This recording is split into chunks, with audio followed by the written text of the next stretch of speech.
Good morning पिलामाने।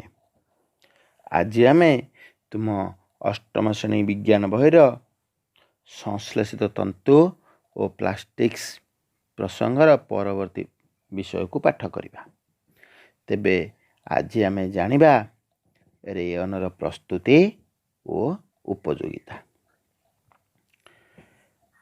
रेशम बा silk देखिबा को सुंदर और सिल्क जोगु टेक्सटाइल शिल्प मध्य बहुत ऊपर को जाइछि।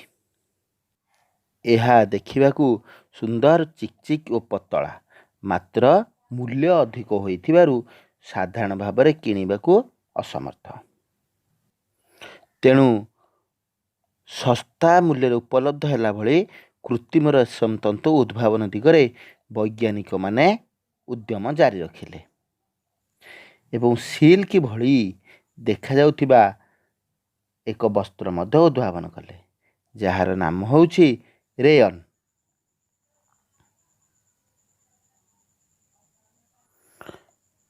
रेयन तंतु बा रेशम प्राकृतिक सिल्क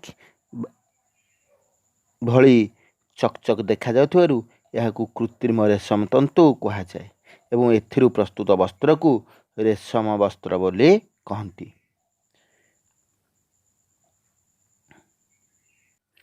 प्राकृतिक रेशम अत्यधिक दाम होइथिबारु लोक माने किनिया पई असमर्थ हले। तेणु वैज्ञानिक माने कृत्रिम रेशम तंतु तैयारी करिबा पई लागि पड़िले। परिशेषरे 1899 मसीह हिलारी डी चार्नेट एवं एही सिल्क उद्भावन कले एवं एहाकू चार्नेट सिल्क बोली मध्य कुहागला। तेबे चाल यह किपरि प्रस्तुत हुए जानिबा। सेल्युलोज सेल्युलोज रु यह प्रस्तुत होइथाय एवं सेल्युलोज प्लांट बा उद्भिद रु मिलिथाय। काठ मंड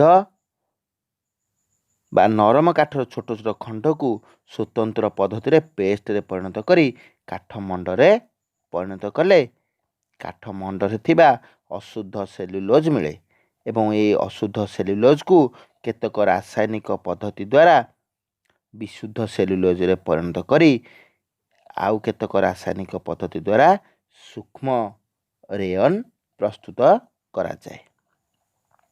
रेयन तंतु रेशम बा प्राकृतिक सिल्क भली चकचक देखा जाथुवारु याकू कृत्रिम रेशम तंतु मध्य कुहा जाए एवं एथिरु प्रस्तुत वस्त्र को रेशम वस्त्र कहंती। रेयन हेउछि सेमी सिंथेटिक एवं रेयन वस्त्रर मूल उपादान हेउछि प्राकृतिक सेल्युलोज। रेयन सहित डाइज मिसाई वाइब्रेंट क्लथेस मध्य प्रस्तुत करा जाए,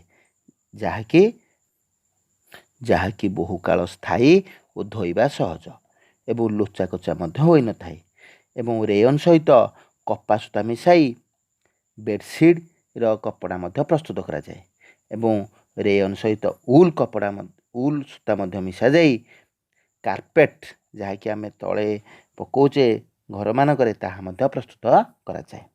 तेबे आस जानिबा रेयन र उपयोगिता। प्रथम हेउछि रेयन सूता और कपा सूता मिश्रित कपड़ारू धोती, शाढ़ी, सूट, पैंट, सार्ट और फ्रॉक प्रस्तुत होइथाय। द्वितीयतः एही कपड़ा मध्य बिछना चादर, कबाट परदा, झरका परदा और तकिया खोल मध्य प्रस्तुत होइथाय। तृतीयतः आमे कपा सूता और रेयन सूता मिसाई गालीचा प्रस्तुत मध्य करिथाउ। रेयन सूतारू प्रस्तुत गज कना जो मेडिकल व्यवहार करुछे कपा सूता गज कना ठारू भल, कारण रेयन गज क्षत स्थान सहजरे बाहरी जाए। एवं पंचमरे आमे व्यवहार करथिया मोटर टायर, होस पाइप ओ कन्वेयर बेल्ट आदि प्रस्तुति रे ରେୟନ ତନ୍ତୁ ବ୍ୟବହାର କରାଯାଏ। ପିଲାମାନେ, ଆଜି ତୁମେ ତ ରେୟନର ପ୍ରସ୍ତୁତି ଓ ଉପଯୋଗିତା ବିଷୟରେ ଜାଣିଲ। ତେବେ ବର୍ତ୍ତମାନ ଆସ କାର୍ଯ୍ୟଫର୍ଦ୍ଦ କରିବା। ରେୟନ ତନ୍ତୁ କିପରି ପ୍ରସ୍ତୁତ କରାଯାଏ? ରେୟନ ତନ୍ତୁ କାହା ଭଳି ଚକଚକ୍ କରେ? ରେୟନ ତନ୍ତୁର ମୂଳ ଉପାଦାନ କ'ଣ?